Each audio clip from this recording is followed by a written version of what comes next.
monopoli lah penerjemahan Churchill di Indonesia. Tapi yang membuat Churchill itu ramai sekali, bahkan menyebar kepada semua lapisan, tidak saja terbatas kepada orang-orang Tionghoa, adalah sesudah Perang Dunia Kedua. Dan penerjemahnya itu juga semacam jamur, itu banyak sekali. Akan tetapi yang saya mau bicarakan hanya 3 tokoh dan 1 tokoh yang luar biasa yang akan menjadi tokoh utama dalam pembicaraan saya ini. Next please. Nah, ketiga tokoh ini, yang pertama Wee Kim Tian atau OKT, kadang-kadang juga memakai banyak nama samaran semacam Bu Beng Chu, biarpun Bu Beng Chu itu juga merupakan nama samaran dari temannya juga begitu. Nah, itu saya tidak mau menceritakan terlalu panjang mengenai hal ini karena sangat ruwet. Dan dia ini banyak menerjemahkan Churchill yang sangat termasyhur. Termasuk Churchill Ching Yong. Nah, itu triloginya itu pernah diterjemahkan oleh OKT juga.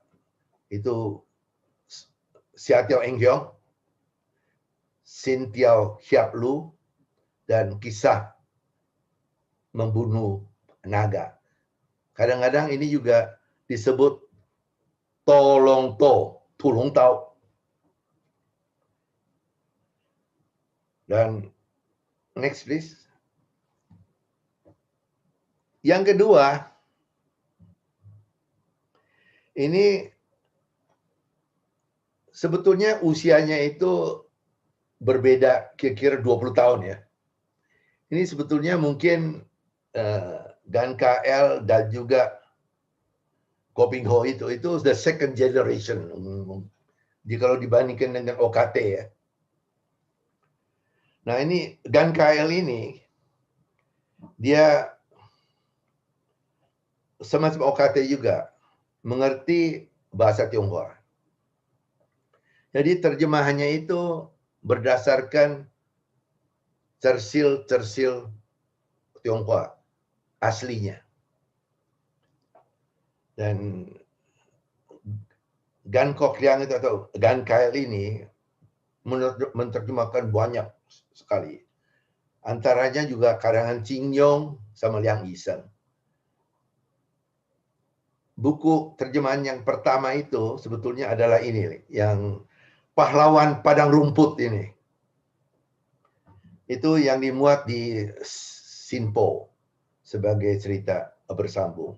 Ini karangan karya Liang Yiseng. Nah, ini Pahlawan Padang Rumput ditulisnya apa sih itu? Cao Guan Eng Hiong.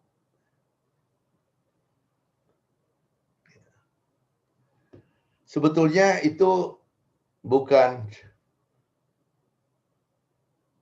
padang pasir, bukan padang rumput. Sebetulnya itu adalah Sai Wai Qi Xia Zuan. Jadi itu karena sukar untuk diterjemahkan, mau ngambil jalan gampang itu diartikan sebagai padang rumput aja. Sebenarnya itu adalah di apa itu cerita di luar batasan gitu dari Tiongkok. Nah, di samping itu juga dia pernah menerjemahkan Kulong. The Kulong itu adalah salah satu penulis yang cukup ternama. Ada yang suka, ada yang tidak suka. Karena Kulong itu sebetulnya banyak yang tidak berlatar belakang sejarah. Itu tahu-taunya muncul seorang pahlawan yang tidak mempunyai latar belakang sejarah begitu. Cuman banyak yang suka sekali karena banyak apa filosofi filosofi yang diutarakannya. Next. Nah, orang yang menerjemahkan karya Kulung paling banyak ini adalah Chan Ingju yang baru meninggal ya tahun lalu. Dan dia ini dianggap sebagai tokoh penerjemah karya Kulung. Tapi kalau kita lihat bahwa dia ini juga ya mengerti bahasa Tionghoa, ibunya itu seorang guru Tionghoa. Jadi kalau ada kesukaran katanya dia sering bertanya kepada ibunya. Dan dia itu pernah sekolah Tionghoa, tapi kemudian dia pernah masuk ke universitas di Penogoro, tapi tidak lama. Akhirnya dia menjadi seorang penerjemah ya, yang sangat tekun, menghasilkan banyak karyanya ya, karya terjemahan. Next. Nah, semuanya itu adalah terjemahan daripada Cersil Tiongkok, Cersil pengarang China. Karena mereka itu semuanya mengerti bahasa Tionghoa.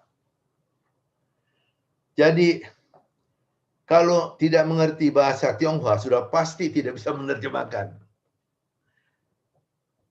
Dalam keadaan yang sangat unik ini, nah muncullah seorang pengarang yang tidak bisa berbahasa Tionghoa.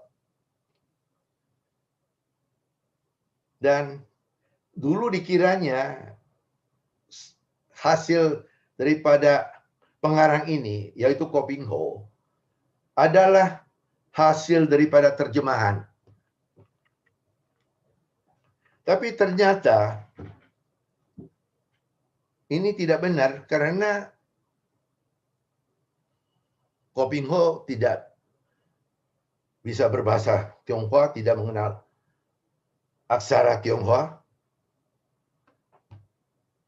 Biarpun katanya juga dia di dalam suratnya kepada saya itu dia mengatakan dia belajar bahasa Tionghoa dari buku. Cuman dia juga mengaku bahwa dia tidak bisa menulis dan juga berbahasa Tionghoa itu secara pasif. Bahasa Mandarin itu secara pasif. Jadi hasil Ko Ping Ho ini boleh dikatakan adalah cersil karya ciptaan dia sendiri. Next. Mungkin kita bisa melihat riwayat Ko Ping Ho yang saya ketahui ya. Ini mungkin dari ada yang lebih dekat, misalnya Ibu Atina mungkin mengenalnya tidak seperti saya begini. Karena saya dari jauh hanya berkoresponden. Jadi, dan juga berdasarkan hasil penelitian orang lain dan apa yang dilaporkan di Kompas. Jadi, Ko Ping Ho itu bukan penerjemah, melainkan pengarang. Lahir di Austragen, di keluarga peranakan, katanya. Ayah ada yang mengatakan buka warung, tapi ada juga mengatakan dia itu guru silat. Ya, tapi dalam keadaan yang sangat miskin, bahkan di dalam Kompas itu dikatakan pada suatu ketika dia bahkan mengemis karena sakit, tidak bisa bekerja. Namun dia ini juga dipengaruhi bukan saja kebudayaan Tionghoa, juga kebudayaan Jawa. Dan pendidikan dia itu adalah pendidikan HIS, sekolah Belanda untuk pribumi. Di samping itu dia juga rajin sekali. Dia itu telah lulus bahasa Inggris, low level certificate telah diperolehnya. Di samping itu juga proficiency, English proficiency certificate itu juga telah diraihnya.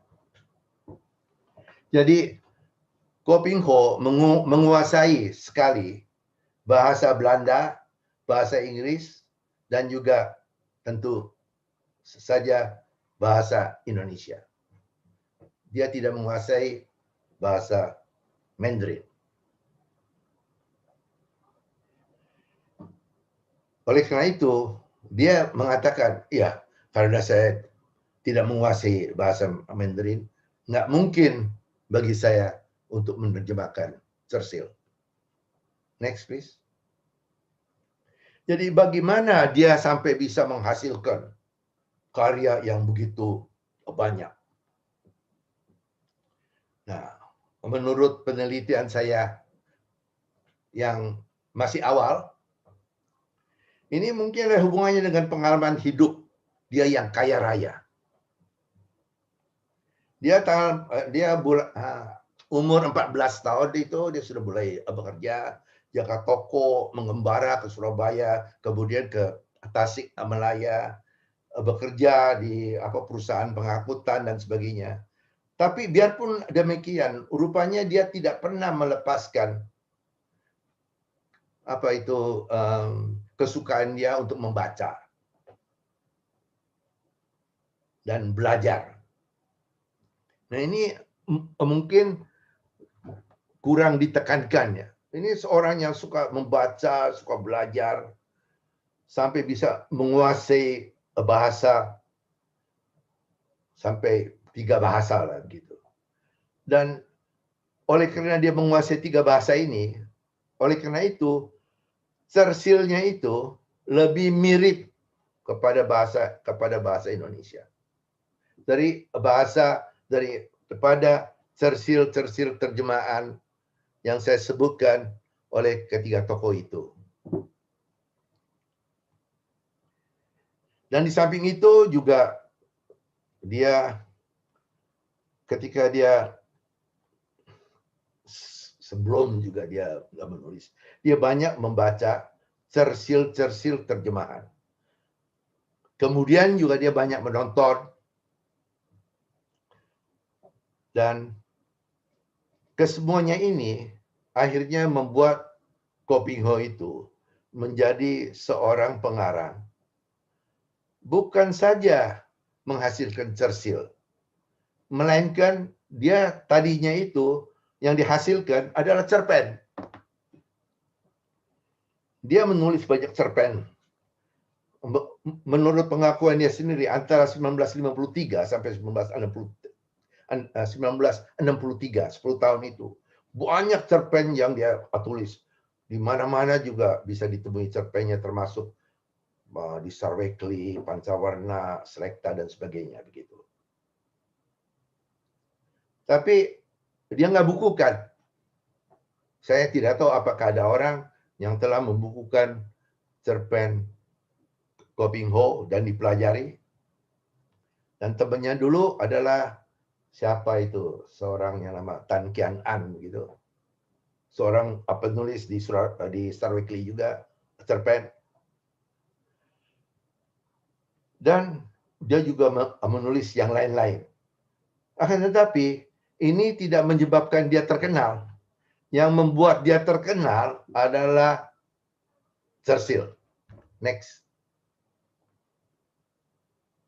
Oh, maaf ya. Ya. Nah, yang saya mau mengatakan ini mengenai Ko Ping Ho, ini beliau ini sudah menjadi a legend, legenda. Tapi pertanyaan saya ini, apakah ada autobiografi atau biografi Koh Ping Ho? Saya sendiri belum pernah membacanya. Mungkin sudah ada orang yang menulisnya, bahkan menerbitkannya. Sayang, saya belum mempunyai kesempatan untuk membacanya. Tapi sebagaimana saya katakan, saya pernah berkoresponden dengan Koh Ping Ho. Ketika saya kembali dari Amerika dan mulai bekerja di Singapura, di ICS ini, Institute of Southeast Asian Studies, saya kepingin tahu lebih banyak tentang Churchill dan saya menyurati Koh Ping Ho. Dia dengan baik hati sekali menjawab surat saya. Bahkan ketika saya minta riwayat singkatnya, dituliskannya. Sampai sekarang saya masih menyimpannya. Riwayat sangat singkat, ya. Tapi adalah dari sumber dari dia sendiri. Dan juga bahkan karangannya juga dan sebagainya. Dan setahu saya, Ibu Mira Siddhartha, entah apakah Ibu Mira Siddhartha malam ini apakah hadir? Ibu Mira Siddhartha itu pernah mewawancara Koh Ping Ho pada tahun 1991. Jadi 3 tahun sebelum dia meninggal. Dengan secara rinci. Dan kemudian itu diterbitkan di Arsipel dalam bahasa Inggris. Cerita Koh Ping Ho, riwayatnya dan karyanya. Cuman bagi saya mungkin kita memerlukan yang lebih rinci lagi begitulah. Karena apa? Karena semua tokoh-tokoh pengarang Churchill Tiongkok itu biografi, penelitian tentang mereka itu bukan 1-2 buku aja, puluhan buku. Tapi sayangnya di Indonesia, biarpun penerjemah Churchill atau pengarang Churchill, ini rupanya masih belum ada penelitian tentang biografi mereka secara sistematis begitu. Entah, ini mungkin bias seorang peneliti. Ya. Dan saya juga melihat di Kompas itu pernah memuat latar belakang kehidupan Koh Ping Ho. Tapi secara singkat. Ada yang tidak cocok dengan apa yang saya ketahui. Next, please. Nah, ini adalah, ya saya berkoresponden, saya mengumpuli beberapa, mungkin 7-8 begitu, surat. Ya mungkin juga lebih ya. Surat dari Bapak Koh Ping Ho ini.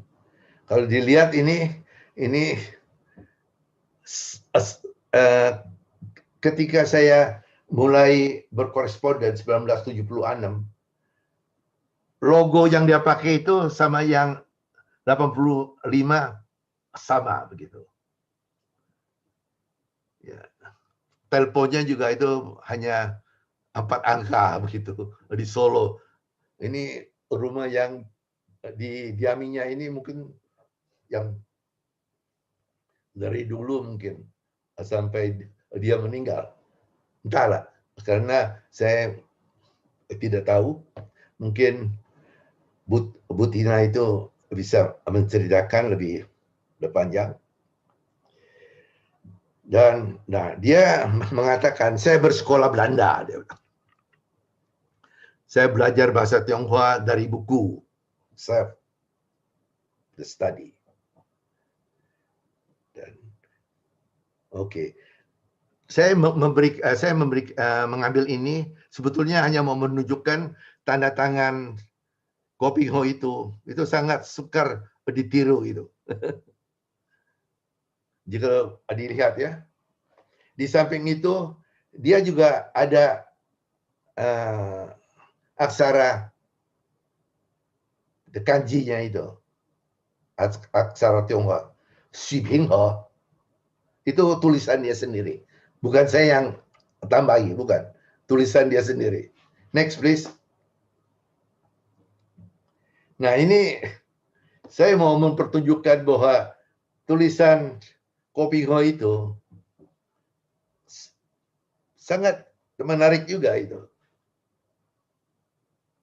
Nah ini adalah amplop sampul surat yang saya simpan ini. Pada waktu itu saya sudah pindah ke National University of Singapore.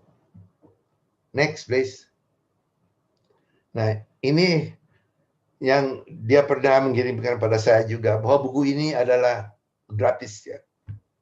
Nah ini lukisan, sketch daripada Koh Ping Ho, di mana disusun daftar susunan karangan dari tahun 59 sampai 81.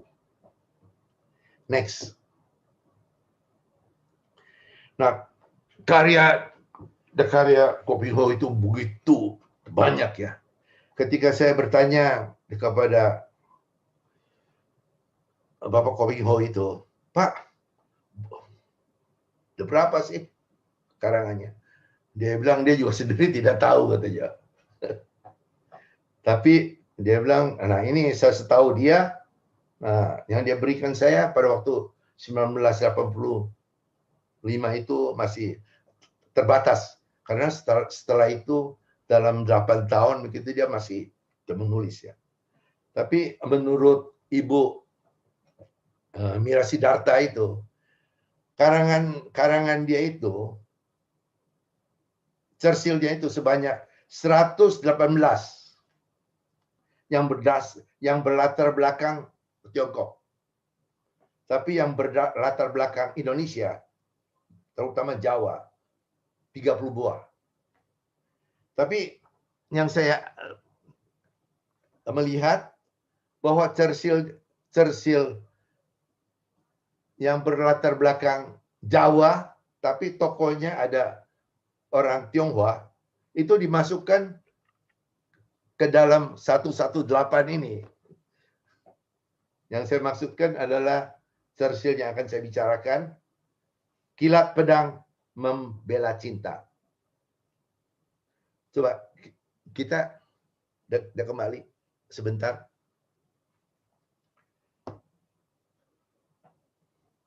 Koh Ping Ho itu sendiri mengaku bahwa semuanya ini adalah ciptaan atau karya dia sendiri. Hanya sebuah karya yang dia terjemahkan. Nah, itu berdasarkan Jing Ping Mei, the Harem of Seamen. Itu kalau yang tahu Jing Ping Mei itu kan tokohnya itu yang berhidung belang itu Seamen Ching. Tapi dia bilang dia banyak yang porno, dia bilang makanya dia nggak terjemahkan. Jadi ini terjemahan biarpun seluruh bukunya, tapi banyak yang diedit begitu juga. Itu yang berjudul Si Teratai Emas. Nah, menurut Koh Ping Ho sendiri, saya pernah bertanya, mana karangan Bapak yang terbaik? Saya kepengen tahu dia sebagai seorang pengarang, mana yang dia paling puas. Dia bilang dia masih nggak puas, dia bilang nggak ada yang dia puas. Tapi dia menggunakan istilah yang mengesankan bagi dia sendiri. Adalah beberapa serial suling emas.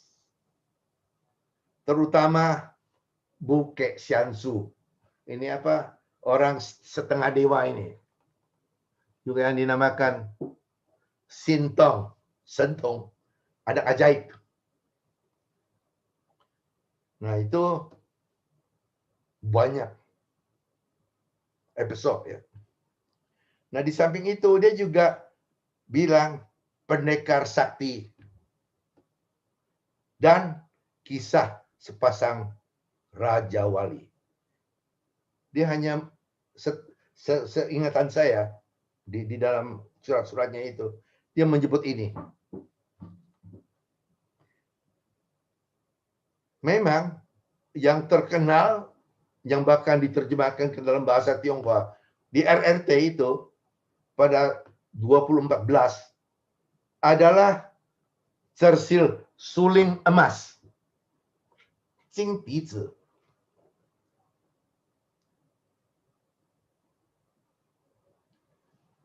Next.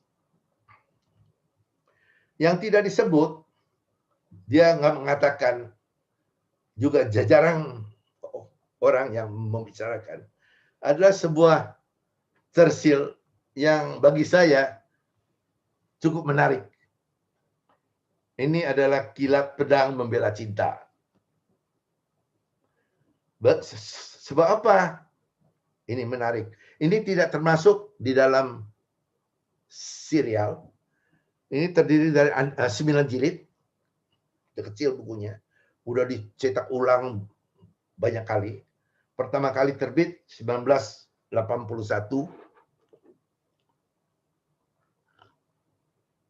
Jalan ceritanya itu sederhana, tetapi misterius.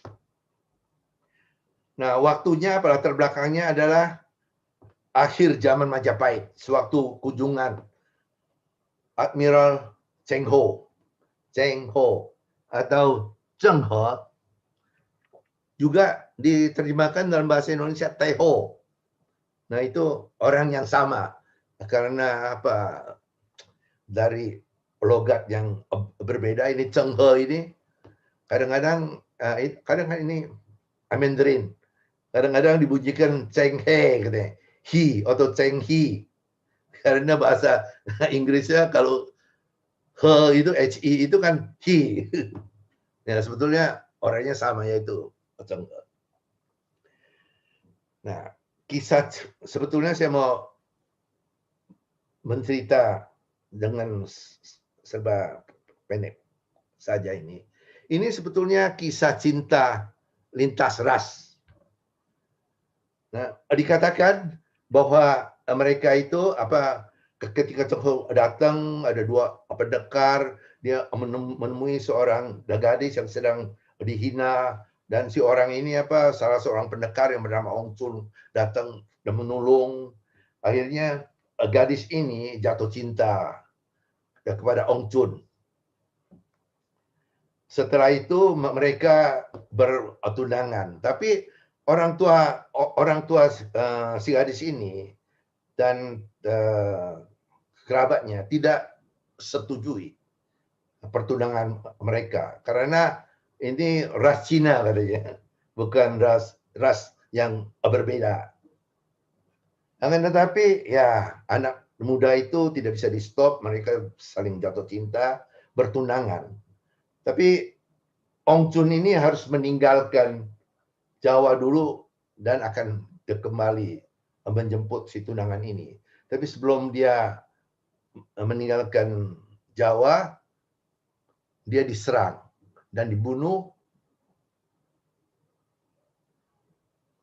dan gadis yang dicintainya bernama Darmini. Dia adalah anak tiri daripada Demang Lumajang.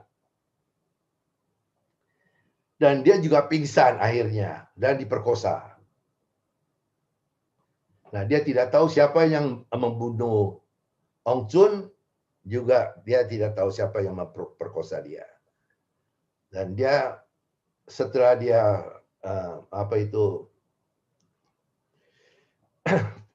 sadar, dia kembali, dia sangat sedih hati. Akhirnya dia meninggalkan orang tuanya, pergi berburu. Nah, di jalanan itu dia juga dicegah-cegah, tapi selalu ada pendekar yang membantu dia. Akhirnya dia sampai ke satu perguruan di mana dia berlatih, sehingga kungfu dia itu luar biasa katanya. Dan setelah itu, setelah dia pandai bersilat, akhirnya dia turun gunung. Dia ketemu dengan dan dia menolong seorang wanita Chinese yang datang dari China. Nah, wanita dan gadis ini adalah Kue Bi, adik perempuan dari Ong Chun, yang mau mencari kakaknya, yang dia mau Maaf tahu. Pak Leo, apa bisa disingkat saja? Waktunya soalnya sudah terbatas. Maaf. Sorry ya. Maaf. Dan akhirnya begini, akhirnya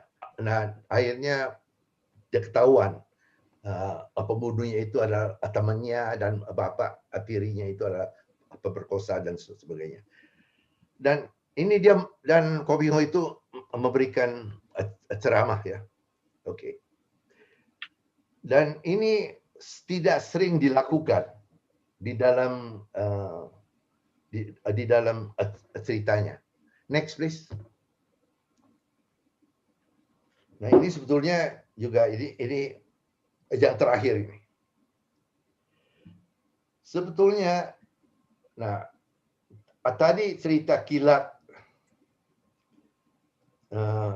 kilat pedang membela cinta itu Koh Ping Ho itu dia memberikan kuliah seakan-akan ya. Itu kalau kawin campur itu bagus dia bilang, tapi mesti berdasarkan cinta. Ya. Dan karangan dia ini luar biasa. Ya. Itu mempunyai pengaruh yang besar sekali terhadap masyarakat Tionghoa dan pribumi di semua lapisan.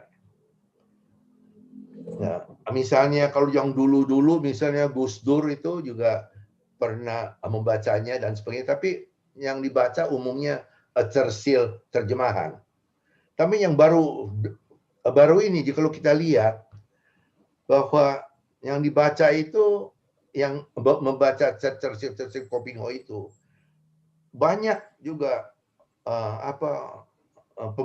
pembesar yang zaman ini, termasuk wakil presiden Indonesia sekarang, presiden Indonesia sekarang, nama Koh Ping Ho itu disebut.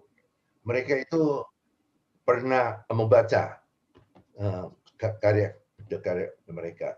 Dan cersil itu juga mempunyai dampak terhadap munculnya cersil yang asli gitu. Tapi karena terbatasnya waktu ini, jadi maafkan saja saya tidak bisa melanjutkan. Saya hanya mau mengatakan bahwa sekarang yang ternama sekali, yang paling menarik sekali adalah Koh Ping Ho. Apakah nanti bisa terus tersebar, hidup puluhan tahun lagi? Ini beberapa hal yang bisa kita bicarakan mungkin. Ya, sekian saja. Terima kasih. Terima kasih atas paparan yang sangat menarik. Tapi ya saya minta maaf karena memang waktunya terbatas. Tapi sebenarnya saya tahu itu bisa panjang lagi dan saya sebenarnya juga punya banyak pertanyaan. Nggak apa-apa, tapi kita lanjutkan saja dengan ngobrol dengan Bu Tina. Bu Tina ada di tengah kita? Ada belum ya? Dibuka itunya, apanya? Oh ya, tolong di unmute gambar speaker di sebelah kiri bawah itu diklik supaya mungkin sekarang suaranya bisa masuk ya. Bu Tina ini adalah putra ketiga dari Ko Ping Ho yang diusulkan oleh Pak Gunawan karena dianggap lebih mengetahui tentang latar belakang ayahandanya. Bu Tina ini sendiri juga sebenarnya salah satu putranya sangat sudah kita kenal semua, yang karena kalau nggak salah Net TV ya Bu ya? Iya, di Net TV ya. Di Net TV. Jadi sebenarnya kami sudah bertemu hampir setiap malam. Iya. Tapi belum kenal saja. Karena sebagai putri, maka saya ingin mengorek beberapa keterangan mengenai Ko Ping Ho sendiri yang tadi sebagian kecil disinggung oleh Pak Leo, tetapi Pak Leo juga sudah mengatakan mungkin mestinya, bukan mungkin, Bu Tina bisa menceritakan lebih jelas dan lebih lengkap. Mungkin yang pertama mengenai latar belakang keluarganya ya. Saya rasa banyak yang ingin tahu di hadirin ini. Pak Ko Ping Ho ini sebenarnya leluhurnya dari mana? Jadi udah berapa generasi kali ya? Soalnya ada campuran Jawa juga. Jadi memang peranakan ya. Ya. Dan ada yang mau saya ralat ya. Yang di Kompas tuh udah diralat. Kakek saya belum pernah jadi pengemis, belum pernah. Cuma dulu mau karena sakit, pekerjaannya hilang, terus dia mau jadi menarik becak. Papa saya terus keluar dari sekolah, jadi dia kerja. Dia nggak boleh papanya. Tapi belum pernah jadi, udah pernah diprotes kita juga dulu ke Kompas gitu. Ya maaf. Ya, karena nggak Kompasnya yang salah gitu. Jadi tidak tega karena ayahnya kehilangan pekerjaan, lalu Ko Ping Ho memutuskan berhenti sekolah terus dia kerja, jadi tulang punggung ya. Nah, kalau gitu, kalau kami boleh tahu kira-kira latar belakang berapa bersaudara Pak Bu Tina ini? Ada 11 kalau hidup. Saya nomor 3, saya harusnya nomor 4. Kakak laki saya meninggal. Jadi putranya semua 15 kalau hidup. 15. Jadi tinggal 11 sekarang. Jadi Ko Ping Ho itu lelaki tertua atau? Ya, tertua. Punya kakak perempuan 1. Oh, ya perempuan. Jadi sebagai peranakan Tionghoa, anak laki-laki tertua punya kewajiban yang lebih dibandingkan adik-adiknya kalau begitu ya. Iya. Kalau boleh saya tahu sedikit, tadi di Kompas disinggung kehidupannya mungkin agak sangat terbatas ya. Iya memang. Bu Tina ini. Mungkin Bu Tina bisa ceritakan sedikit mengenai keadaan keluarga masa itu. Kakek saya tuh dulu kan kerja, terus ada saudara yang sakit, dia tunjukin tabib, tapi malah meninggal. Jadi dia tuh mungkin syok jadinya, sangat stres gitu. Jadi kayak marah-marah kayak apa. Jadi stres lah, kalau istilah sekarang stres ya. Karena dia nunjukin sinse tuh malah meninggal pasiennya. Ya sebenarnya bukan salah dia kan. Tapi dia merasa bersalah sekali, jadi terus sakit, udah nggak bisa kerja sama sekali ya papa saya, terus jadi ngambil alih gitu. Jadi apa benar beliau itu bisa silat? Bahkan ada yang menyebutnya guru silat? Enggak, cuma dikit-dikit lah main silat dari bapaknya, dari kakek saya, iya. Oh ya, orang dulu sih ya. Jadi belajar sedikit-sedikit begitu. Nah, mungkin kita menggali lebih banyak mengenai Ko Ping Hu sebelum jadi penulis, karena saya rasa Bu Tina juga ikut mengalami kan masa-masa itu. Rasanya sebelum menjadi penulis juga kehidupannya tidak terlalu mudah. Ya. Dulu dia bekerja di TSH sebagai juru tulis kalau nggak salah. Kerja di situ, terus dia mulai nulis-nulis cerpen, banyak yang suka gitu.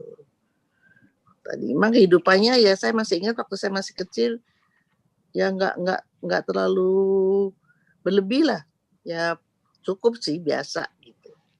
Oh, jadi dia bekerja sebagai dulu juru tulis di TSH. TSH itu perusahaan angkutan ya kalau nggak salah ya.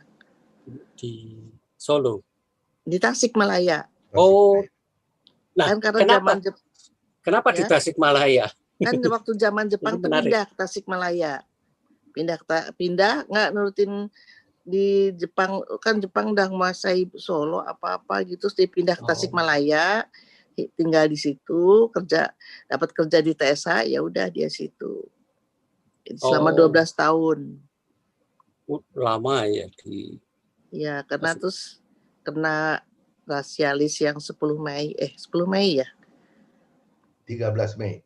Ya, itu kan rumahnya dirusak, hampir dirusak, tapi karena dulu kontrak yang punya rumah bilang jangan rumah saya gitu, tapi bukunya udah hancur semua gitu.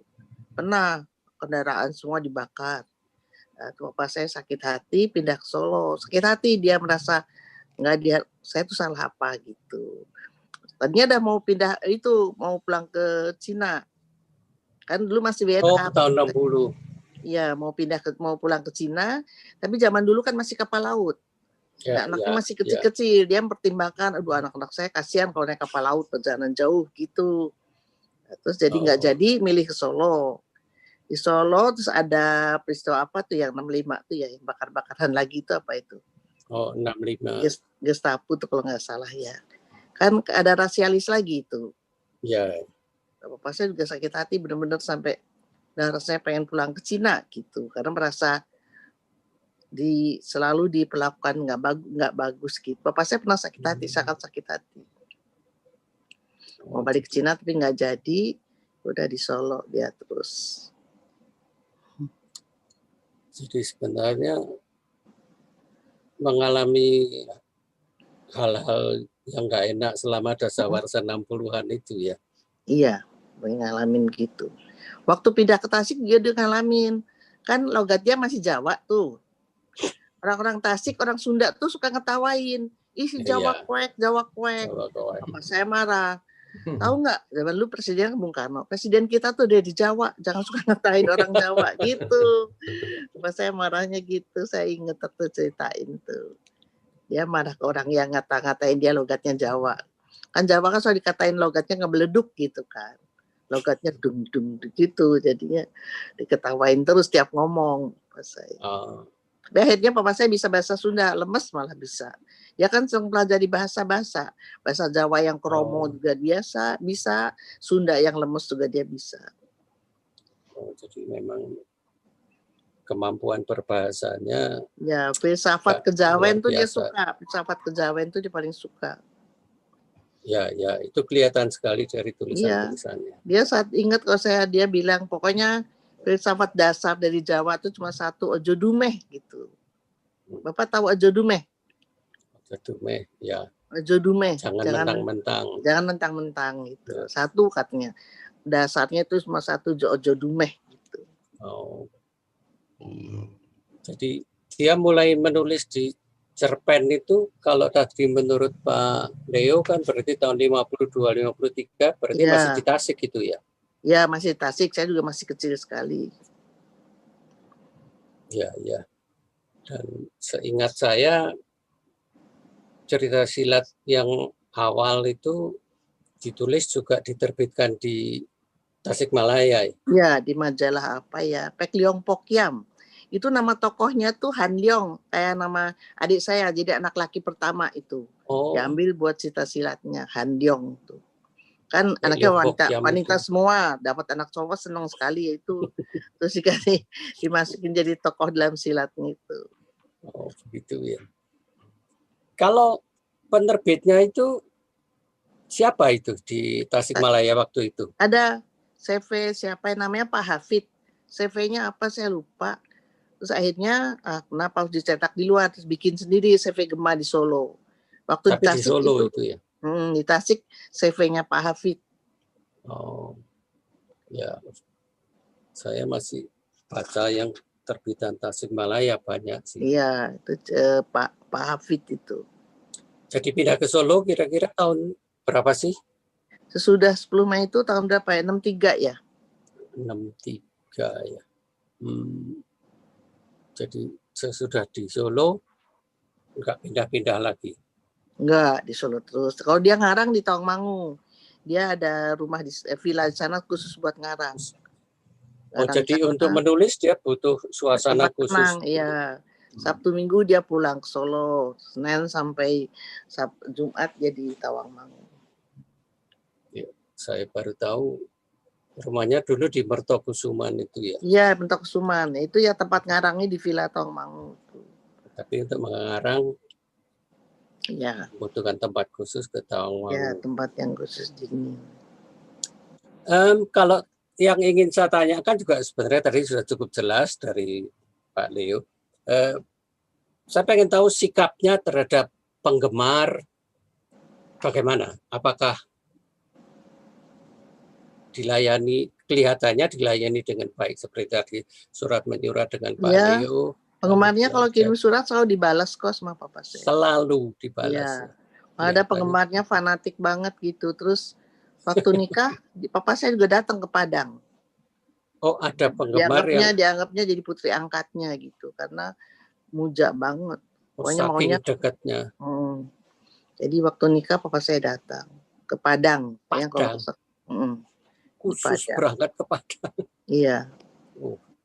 Ya berarti perhatiannya besar sekali kepada penggemar-penggemarnya ini ya. Iya. Lalu ketika di Solo itu, tahu saya CV Gema, ya saya pernah ke sana tapi ketemu sudah Pak Gunawan kan. Pasti usaha dari ayah juga ya pertama kali. Semuanya dia tangani. Iya. Ada dulu yang ngebantu tuh saudara, ada. Siapa namanya ya? Saya itu pamannya papa saya, jadi saya manggilnya Kukong ya. Oh, Kukong Tuan. Ada dia yang jadi apa namanya mandornya gitu. Itu dikerjakan di Mertokusuman semua atau? Iya, di CV Gema itu. Sampai kapan punya percetakan sendiri seperti yang kita lihat sekarang itu? Akhir ini enggak nyetak di luar karena keadaan gini ya. Jadinya kalau nyetak sendiri kan rugi. Enggak, karyawannya berapa puluh itu kan rugi. Jadinya daripada gitu, lebih karyawannya kasih pesangon, udah keluar semua, dia nyetakin di luar. Oh, dilepas keluar. Ya, nyetak di luar. Lebih dalam keuntungan lebih gitu, soalnya itu zaman sekarang. Ya, biayanya. Ya. Dan anak sekarang kan jarang yang baca Kopeho. Orang zaman dulu. Anak sekarang lain kan, sukanya komik-komik Jepang, komik-komik game gitu. Anak sekarang jarang yang tahu Kopeho itu jarang. Kalau tanya tahu Kopeho, oh papa saya baca gitu selalu. Iya kan?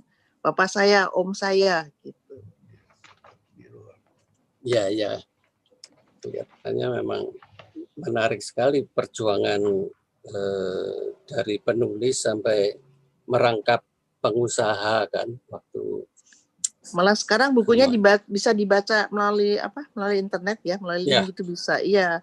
Tadinya anak saya juga ngomong, kok itu bisa engkong yang ngarang, kok mereka baca sepuasnya. Kata kakak saya sudah dibeli sama dua haknya, tapi ada di luar mereka suka bikin juga.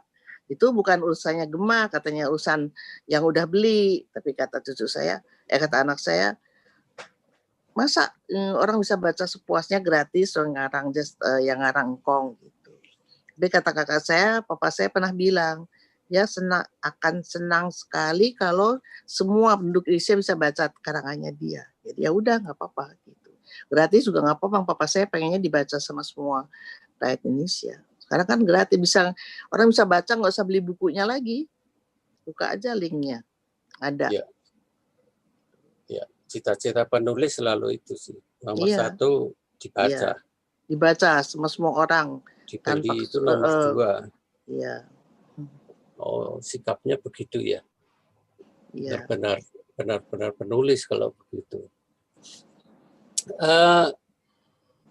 Tadi Bu Tina mengatakan hak ciptanya sudah dilepas begitu ke pihak lain atau enggak, dicetak di luar, dicetak di luar. Oh, dicetak di luar. Enggak dicetak di sendiri lagi karena karyawannya banyak sekali, itu jadinya untuk gaji karyawan aja kadang lebih dari uang masuk gitu. Jadinya memang sekarang dicetak di luar. Tapi kalau hak ciptanya ya masih masih di keluarga Kopengho. Masih dipegang di keluarga. Apakah itu sempat didaftarkan ke? Ya, katanya sudah, kata kakak saya udah daftar. Oh, sudah ya. Jadi ya. Ada perlindungan hukum memang ya. Ya. Tadi keponaan atau cucu yang mengatakan kok disebar luas gratis itu ada alasannya, bukan? Ya, anak-anak muda sekarang kan ya gitulah jadinya. Saya juga nggak tahu jalan pikirannya. Mereka bilang nggak bisa orang kok bisa gratis baca gitu. Kan mereka nggak tahu kakeknya gimana. Saya bilangin terus. Kakeknya pengennya cuma dibaca semua orang. Entah gratis, entah beli, pokoknya dibaca semua orang. Ya, hebat sekali sampai seperti itu. Tapi tadi juga saya sempat lihat sepertinya ada penghargaan juga kan yang diterima semasa hidup oleh enggak, masa hidup Papa saya meninggal 94 kan sudah meninggal. Dia terima penghargaan dari Bupati Sragen 2005. Terus dari PMS Solo Award itu 2012. Dari kemarin Satya Lancana itu 2014. Papa saya sudah meninggal. Oh, jadi ada dari Bupati Sragen, ya, lalu PMS 2005 Award itu. Yang PMS Award itu Pak Jokowi masih wali kota. Jadi datang gitu. Pak Jokowi juga pernah diwawancara di TV kan. Bapak baca buku saya? Enggak, saya bacanya buku Kopengho gitu. Pak Jokowinya. Dia juga penggemarnya gitu. Presiden jadi sudah ada 3 presiden yang dulu Pak Habibie, ini Pak Jokowi. Ya, terus Pak Bagio mantan Kasat itu juga bilang dia suka. Malah saya kan pernah mau bikin biografinya. Dia mau bikin pengantarnya, tapi nggak jadi. Saya juga soalnya bingung juga. Saya bikin biografinya ada di file sekarang kemana. Saya malah diberi masukan sama Bu Mira Sidarta, sekarang udah meninggal kan Bu Mira. Oh masih? Masih. Udah. Saya baca beritanya nggak? Masih. Bu Mira hanya ya sudah kondisi. Ya sudah tua, sudah lanjut. Ya saya dikasih masukan, saya pernah teleponan sama Bu Mira. Ya kalau mau bikin biografi katanya, dia nganjurin saya bikin biografi. Saya rasa tadi Pak Leo juga menunggu itu buku biografi Kopengho. Teman-teman saya di seni rupa juga bilang, Tin bikin aja, katanya nanti kita bantu apa gitu. Tapi saya susah nyari filenya tuh loh, komputernya ganti, jadi filenya kemana, udah bikin banyak saya pada berapa halaman. Kalau sekarang sekarang bikin lagi, yang mau tanyain siapa? Papa saya udah nggak ada, nenek saya nggak ada, tante saya nggak ada. Sumber-sumbernya kan dari mereka. Ya, tapi ya saya masih ingat juga sih. Saya dari ingatan kan masih banyak tapi. Iya, saya udah nyusun pada biografinya.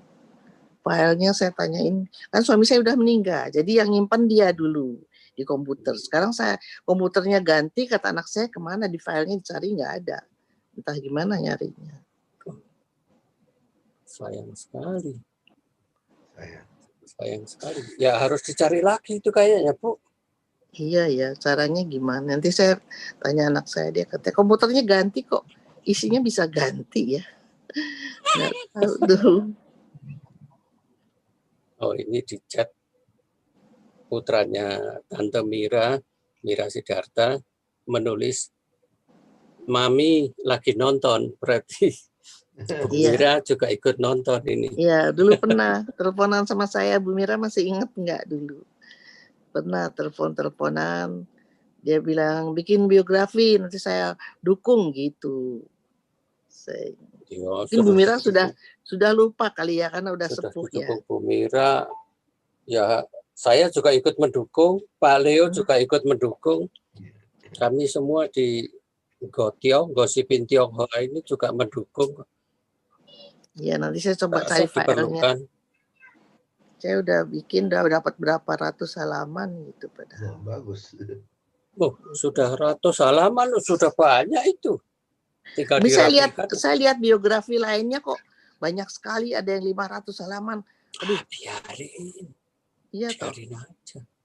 Oh, saya pikir nanti tipis gitu kok. Iya, saya pikir, aduh, capek juga ya berapa ratus halaman. Saya lihat, saya kan suka, saya lihat contohnya biografi siapa, Xiao Tikliong kalau nggak salah. Saya baca biografi kok banyak gitu loh, pada berapa ratus halaman. Saya kok cuma 100 berapa gitu, itu aja susah. Tuh. Tapi ya Bu Tina harus janji ke saya, itu harus terbit. Iya, nanti saya cari lagi filenya. Ya, sebelum kita pindah ke pembicara lain, mungkin ada beberapa yang ingin disampaikan, Bu Tina. Oh, saya rasa tadi penghargaan kalau ada mungkin diperlihatkan kepada kami semua. Apa? Yang buku penghargaan itu. Ini?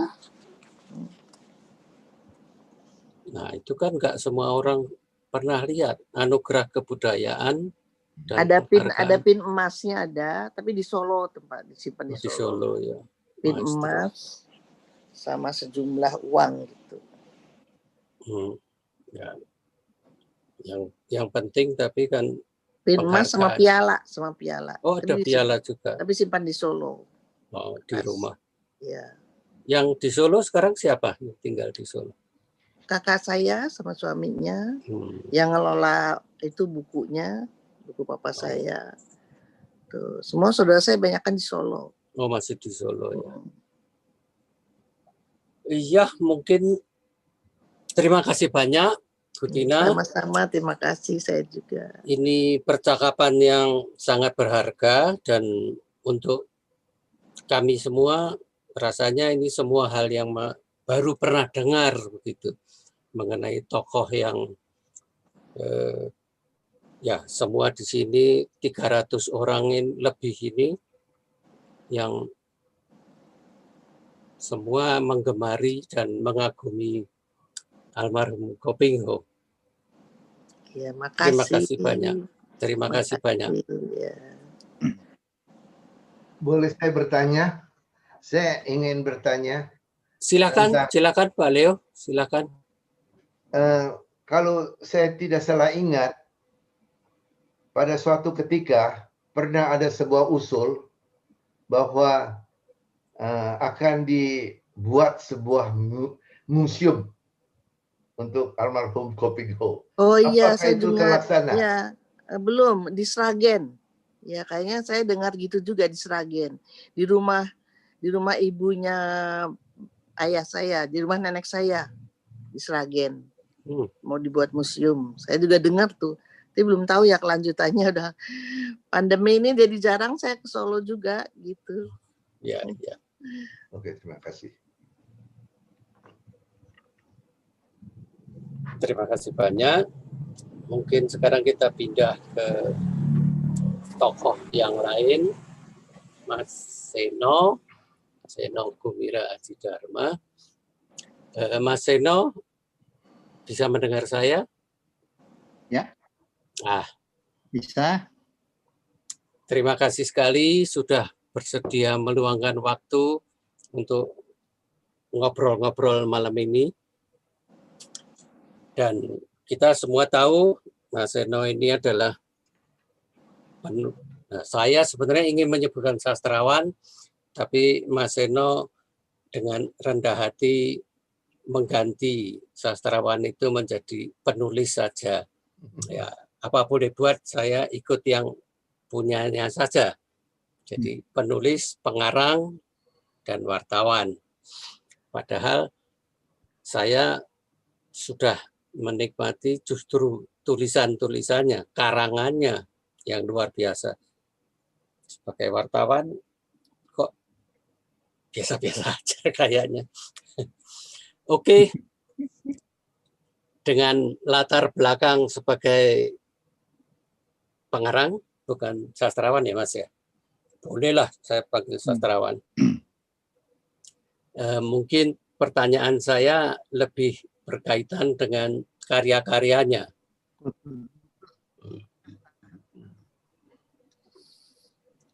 Sudah berapa lama, sejak kapan Mas Seno mengenal Ko Ping Hu dan karya-karyanya ini?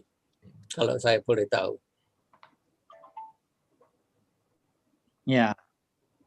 Ya, seperti semua ini ya, seperti semua angkatan generasi saya yang membaca buku gitu.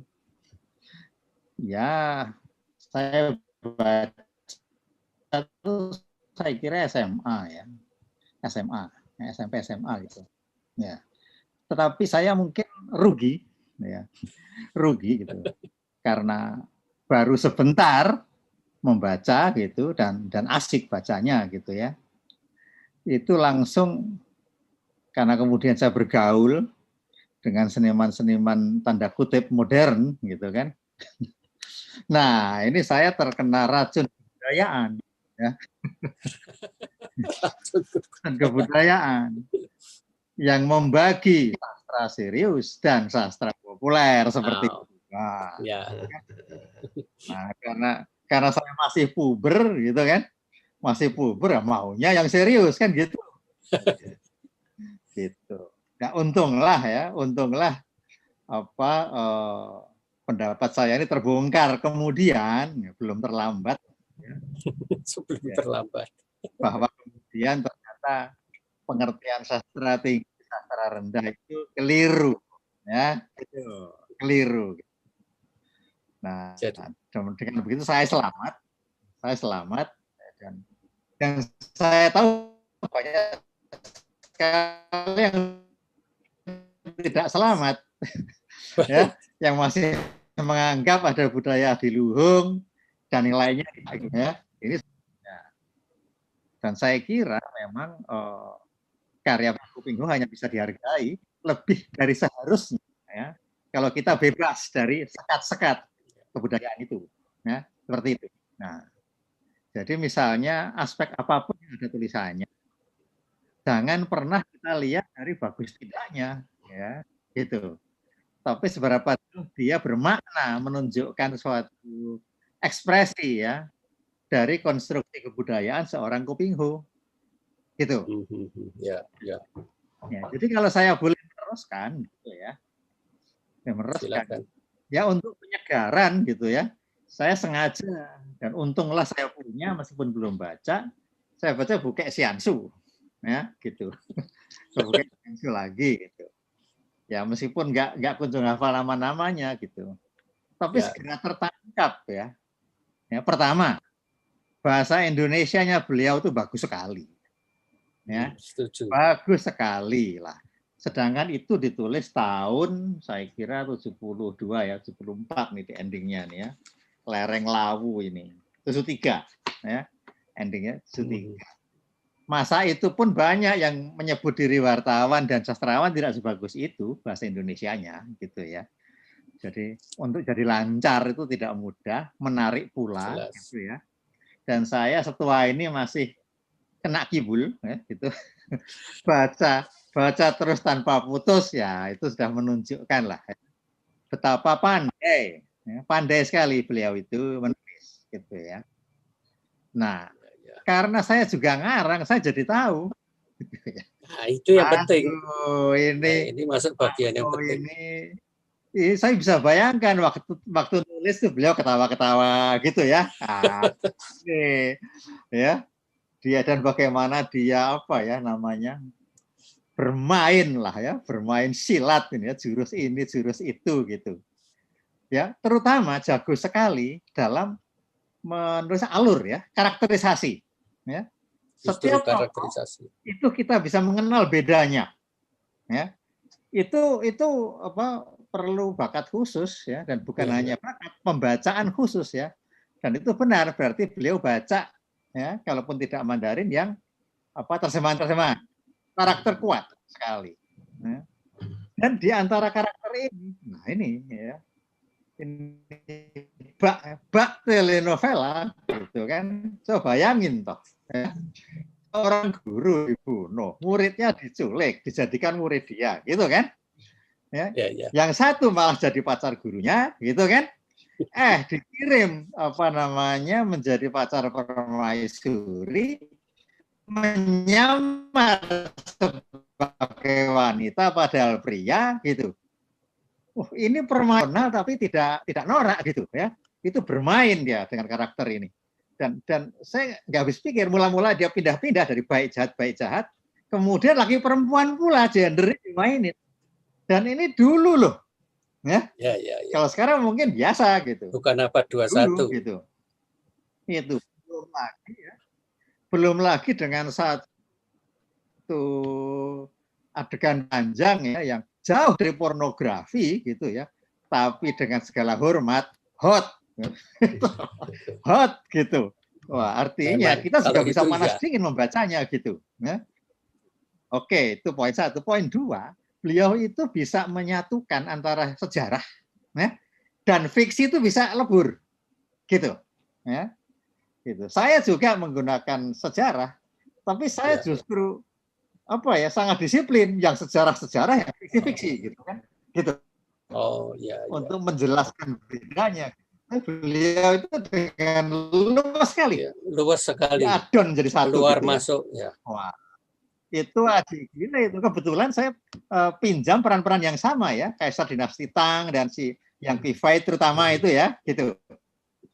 Wah, itu seru ya. Juga adegan ketika mereka lari dari istana itu saya pelajari juga meskipun agak berbeda ya dengan sejarahnya ya. Tentang bagaimana matinya gitu. Tapi itu kan versi memang banyak ya. Nah, saya kira itu ya.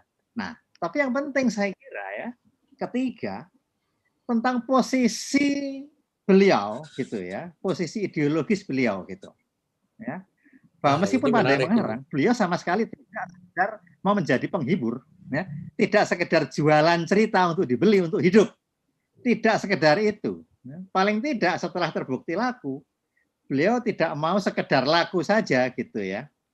Nah, cerita Butina dan yang saya baca dalam buku kumpulan seminar Kopingho ya di Balai Siot Moko itu jelas ada 2 momentum penting dalam dalam pengalaman Kopingho sebagai warga negara. Ya. Pertama peristiwa Tasikmalaya sudah disebut ya gitu. Ya, dan peristiwa di Solo gitu. Ya, jadi sudah diberat-beratin Solo itu sama saja ya gitu ya. Tetap saja rasis gitu ya peristiwa itu dialaminya dan itu membuat beliau menjadi jauh lebih peka dalam hal itu ya. Nah, perhatikan kalau beliau menulis soal kekuasaan, nah gitu ya, penguasanya barangkali dia sebut adil bijaksana, tapi orang-orang di sekitarnya ya, itu pasti digambarkan begitu rupa korup ya, dan semuanya ingin berkuasa minimal memanfaatkan kekuasaannya gitu ya. Saya kira itu tidak sekedar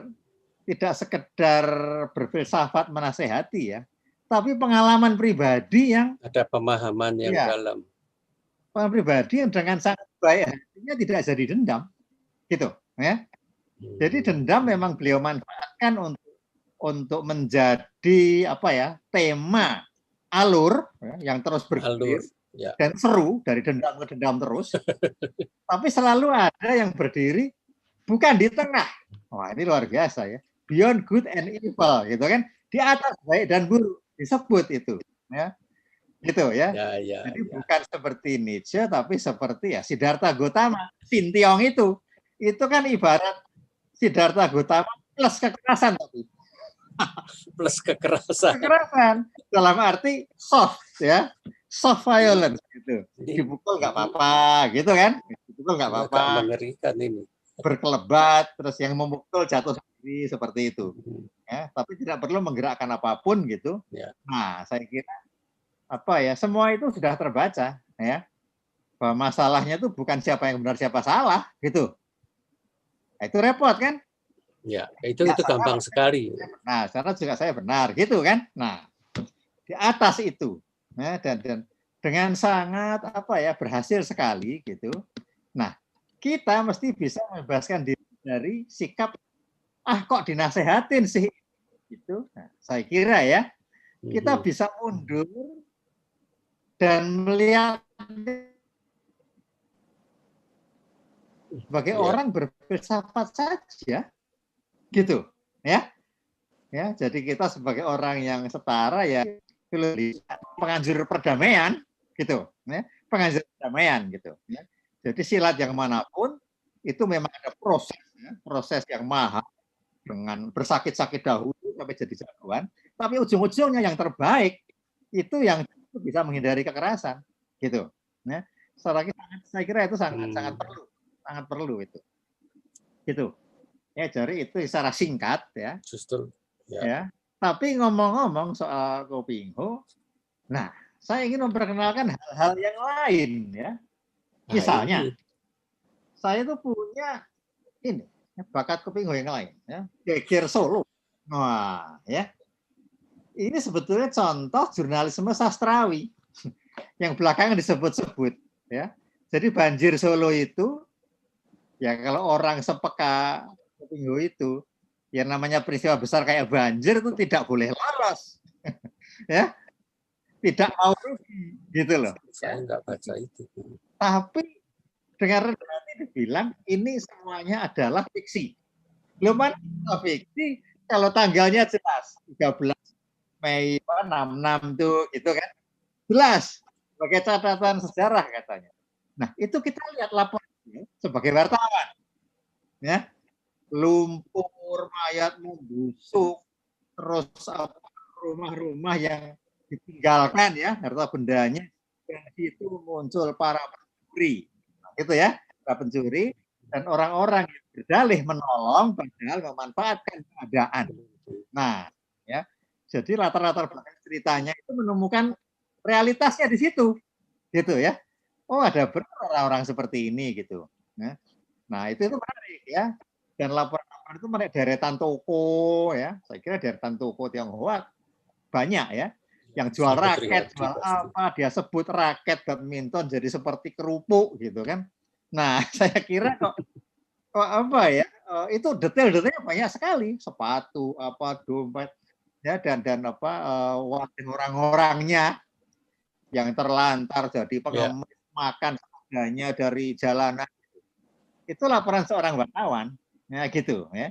Jadi kalau kita saring itu, fiksi ini fakta sebetulnya, ya. Dan dengan tanggal-tanggal akurat ya, terjadi hanya 2 hari dan segala macam, dan dia tidak dendam terhadap sungai itu, apa enggak luar biasa ya, itu tetap digunakan untuk memuja-muji Bengawan Solo ya. Walaupun cinta bener aku dengan Bengawan Solo ini ya, bagaimana sudah dihancurkan seperti itu, ketika pergi dia masih lihat tuh cahaya permukaan sungai dan semua. Wah, ini ya cocok ya. Cocok dengan tokoh-tokoh terbaik cerita silatnya. Ya, jadi kayaknya dia itu ditantang, bukan hanya pengarang, tapi juga orang yang sesuai dengan tokoh-tokohnya gitu. Ya, ketimbang dia sendiri sesuai dengan tokoh yang ditulisnya. Ketimbang dibilang kok nggak seperti ini, kok nggak seperti ceritanya gitu. Nah, jelek-jelek gitu ya. Saya ini pernah datang ke Mertokusuman itu. Ya. Oh ya? Pada suatu senja tahun 76 gitu ya, gitu. Saya naik motor dari Jogja, ya, naik motor bebek gitu. datang, tapi dengan semangat sastrawan modern itu, ketika masih puber gitu kan, wah, saya mau bikin buku antologi esai gitu, antologi sastra ya, para pengarang masa itu gitu. Nah, dengan semangat melucu gitu ya, wah harus ikut ini Kopingho dan S.H. Mintarja gitu ya. Jadi itu wakili itu ada Pak Di Sumanto, ada Muhammad Diponegoro gitu ya, ada Landung Simatupang bikin puisi gitu. Nah, dengan semangat melucu gitu, wah itu dosa besar sebetulnya. Besar, melucu, mesti ikut Kopingho gitu. Saya datang. Nah, yang saya temui ya, ketemu senja atau gelap. Muncul Pak Ko itu dengan kaos putih, celana panjang putih, ya kayak kolor kayak celana silat itu gitu kan, membawa air putih. Wah itu kan, wah ini silat sekali gitu ya, silat sekali gitu. Dan beliau bilang silat bawa arak. Wah ini dia gitu kan. Pada masa air mineral belum ada, bayangin itu senam ya, belum lazim gitu. Ini sudah hanya memilah air putih untuk minum kan, gitu. Ya. Nah, saya kira terus kayak baca beliau itu belajar silat ya, dari seorang bapak guru silat yang tidak mau menerima uang bayaran. Saya kira itu modal yang lebih dari kan, ya, lebih dari cukup untuk menjadi apa ya, untuk membuat cita-citanya itu, ya, bahkan tanpa membaca OKT dan lain-lain. Gitu. Ya, ini sudah ada sosok gitu, guru silat tidak subsidi dibayar gitu kan, itu kan sudah bisa berkembang kemana-mana, ya, gitu, ya, dengan melihat murid yang lain dan segala macam, dan beliau sebagai putra mendapat pelajaran silat lengkap kan, gitu, semua jurus sudahlah pasti itu, ya, gitu, cuma tidak dipakai berkelahi aja, gitu, gitu. Nah, jadi saya kira sekedar ilustrasi ya, dan pengalaman saya dan pendapat saya gitu ya. Jadi kita melihat di sini bagaimana lahirnya ya, seorang sosok Indonesia ya, dalam pengertian budaya ya, di mana apa yang disebut cerita silat dengan latar belakang Tionghoa ini menjadi produk kebudayaan Indonesia asli. Nggak usah pakai peranaan gitu. Ya kan, Indonesia etnik Tionghoa gitu sajalah gitu ya. Jadi budayanya pun bukan budaya campuran, sudah dilebur ya kan, gitu. Untuk sampai ke Hong Kong perlu diterjemahkan kok, ya kan? Jadi asli Indonesia gitu, asli Indonesia, karya Indonesia gitu. Yang dibawa ke Cina ya, begitu. Asli Indonesia jelas ya kan, gitu ya. Apalagi gitu, perkara ada apa, lo kok pakai huruf Romawi, ya biar saja gitu kan, ya memang konsep asli dan konsep apa namanya asli orisinal dan lain-lain itu murni gitu, ya itu memang hanya konsep ya gitu, hanya konsep saja. Yang asli silahkan cari deh. Silahkan yang cari. Asli. Yang asli yang mana? Tinggal satu dan lain-lain itu, gitu kan. Nah, jadi makanya kalau kita tidak selamat berbahaya ya, berbahaya itu segala mitos-mitos itu gitu. Dan saya kira kita beruntung, Kopingho itu bukan hanya menghibur kita, tapi juga menjadi contoh ya, dengan segala kesakitan hatinya tadi ya, sikap-sikap rasial tadi, tetap mengarang dan tetap berbahasa Indonesia dan seterusnya itu, dan kita jadi bukan hanya mendapat cerita hiburan, tapi juga apa kehidupannya contoh luar biasa. Entrepreneurship-nya itu jual cerita loh, ya, bukan Indomie gitu, bukan semen ya, cerita, imajinasi, ya. Jadi rupanya itu tidak apa ya, bukan mimpi, ya. Kita tuh bisa kok mandiri sebagai pengarang penulis itu, gitu ya. Kopingho membuktikannya. Terima kasih. Jadi itu memang tokoh yang patut diteladani begitu dengan segala pekerjaannya. Terima kasih banyak Mas Seno Kosumur, Bu Mira bersedia bicara. Bu Mira Sidarta silakan. Perlu ada sekali. di sini. Dan beliau Silakan. sudah berkenan. Silakan Pak Amir, tolong Bu Mira dibantu. Bu Mira, mana dia? Ya, sudah saya Pak Amir. ask to unmute. Amir ya. Unmute. Pak Amir Sidarta, tolong dibantu ya. Terima kasih. Terima kasih moderator. Itu tante saya tercinta itu. Mana dia? Kok saya belum lihat? Pakai akunnya Pak Amir Sidarta. Amir. Masih di mute Pak Amir. Kok Amir masih di mute. Mir, cepetan Mir. Mana? Oh, ini. Halo tante. Ya.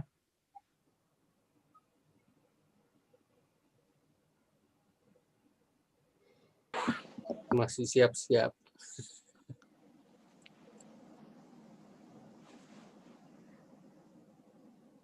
Oh, belum bisa buka ini rupanya.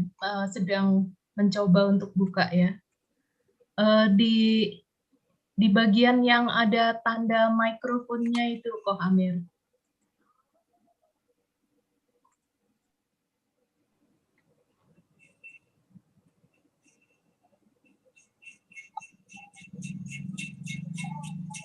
Sudah saya jadikan co-host juga, mungkin bisa mengaktifkan sendiri. Mungkin enggak tahu caranya ini apa namanya? Ya. Amir tahulah. Amir tahulah. Sambungannya mungkin nggak bagus ya. Mana kok hilang?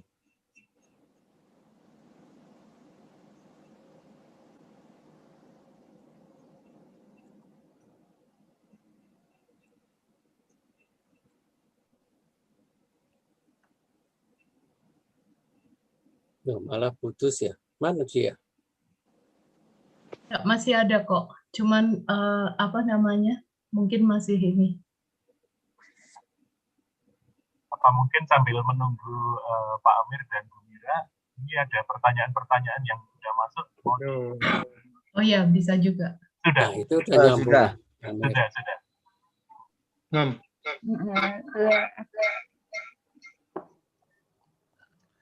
Bu Mira.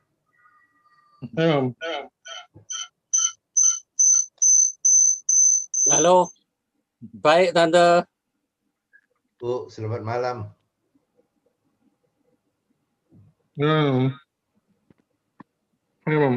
Ya. Ya, sudah terdengar. Selamat malam, Bu Mira. Malam. Ya, silakan. Tante, silakan. Silakan. Kita tunggu saja. Ngomong. Oh, saya harus ngomong. Ngomong apa? Iyalah. Koping ho. Saya terlambat. Tadi habis ke dokter. Oh. Tapi nggak apa-apa kan? Jalannya macetnya bukan main. Sedang koping ngomong.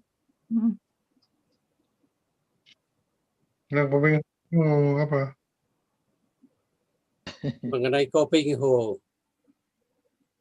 Kami sedang bicara mengenai Koping Ho.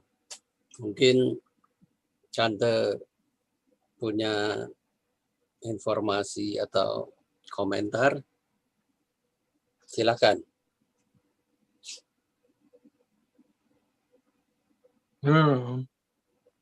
Mami mau ngomong apa tentang Koping Ho?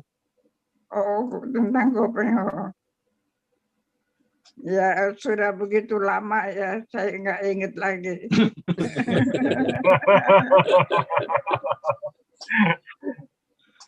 Tapi waktu Mami ke sana gimana, Om? Waktu saya ke sana, sebetulnya lagi pemilu. Jadi waktu saya ke sana malam-malam habis dari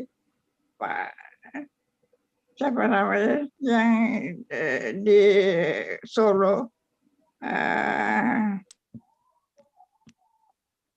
siapa yang tukang batik yang di Solo. Gotik Swan. Oh, cool. Nah, Gotik Swan. Gotik Swan. saya habis interview Gotik Swan. Dan terus saya itu kebetulan ya udah di sana, jadi saya minta juga untuk interview Kopingho. Waktu itu saya dengar istrinya lagi naik gunung, hobinya naik gunung, bener. Tina mungkin bisa jatuh. Tina, Mbak Tina. Ini ya dan dia sendiri punya 2 istri.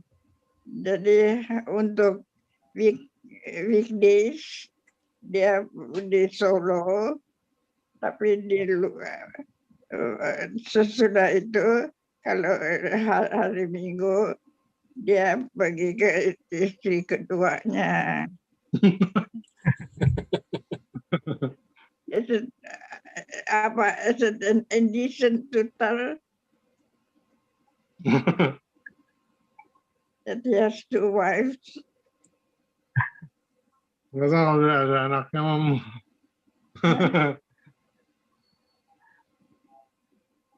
Apalagi mau bicara? Apalagi yang mau bicarain? Suruh mereka tanya. Jadi, kalau bertanya, boleh. Kalau ada pertanyaan.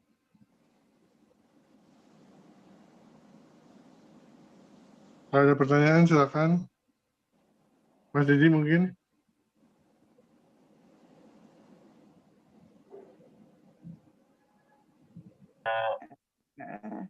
Kalau sudah tidak ada, mungkin moderator bisa lanjut. Oke. Pak Amir, terima kasih banyak ya, Bu Mira, sehat Bu Mira. Oke, terima kasih banyak. Bulan Maret ini Bu Mira baru saja merayakan ulang tahunnya yang ke-93 ya, tanggal 6 Maret. 94 ya, selamat Bu Mira, panjang umur. Dan sudah divaksin ini, sudah divaksin COVID kemarin saya lihat. Berkat Pak Amir itu. Terima kasih ya Pak Amir, sudah merawat Bu Mira. Ya, sehat selalu Bu Mira. Ya. Ketua Sumur silakan dilanjut. Terima kasih banyak. Terima kasih ya. Tante Mira, terima kasih. Baik-baik Tante. Sekarang kita sampai pada tanya jawab dan kelihatannya ada beberapa pertanyaan ini. Saya sendiri belum sempat cari. Ini ada yang bertanya. Bisa tolong dibantu. Apakah ada serial Kopingho yang disadur ke bahasa Cina atau bahasa lainnya? Ada yang bisa menjawab, Pak Leo atau Butina? Butina. Yes, saya dengar sih ada. Udah disadur ke bahasa Cina udah. Tapi nggak tahu lagi dilihat pasarannya katanya. Nggak tahu. Saya dibilangin oleh Pak Gunawan. Sudah disadur ke bahasa Cina sudah. Oh, tapi belum lihat. Belum lihat hasilnya, nggak tahu, belum diberitahu kali ya. Oh. Oke. Sebetulnya itu memang bukan cerita di Cina, cerita di Indonesia itu, ya kan? Seperti Pak Mas Eno bilang tadi, itu bukan melukiskan keadaan di Cina, itu keadaan di Indonesia. Ya kan?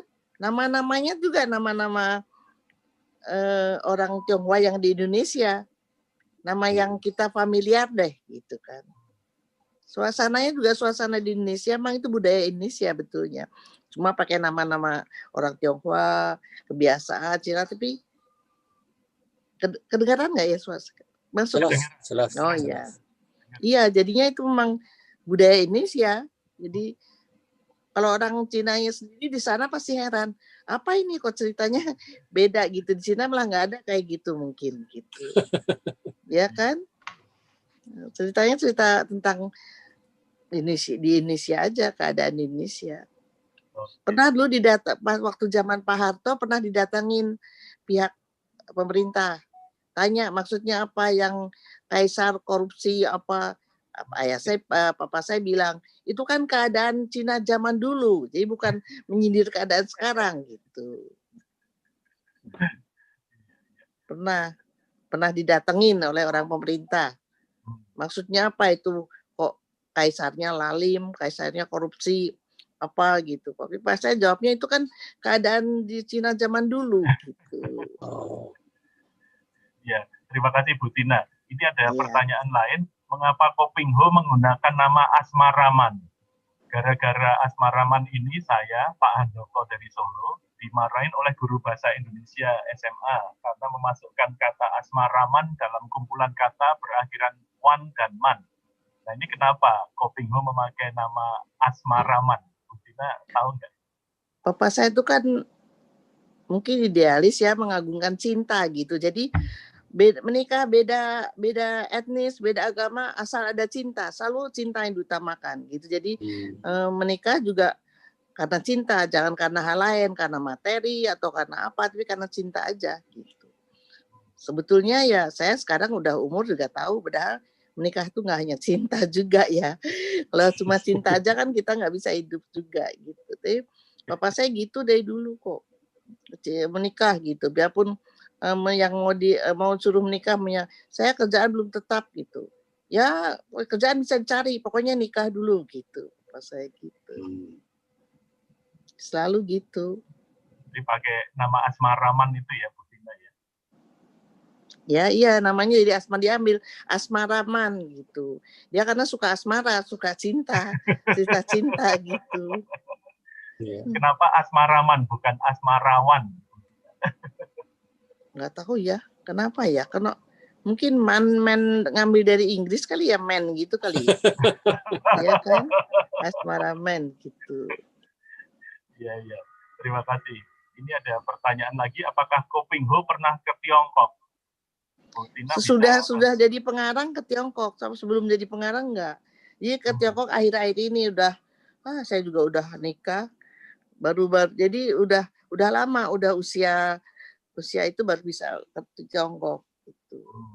Ya udah kemana-mana karena mungkin udah ada biaya ya. Dulu kan dulu Tiongkok kan susah, harus naik kapal laut segala kan dulu.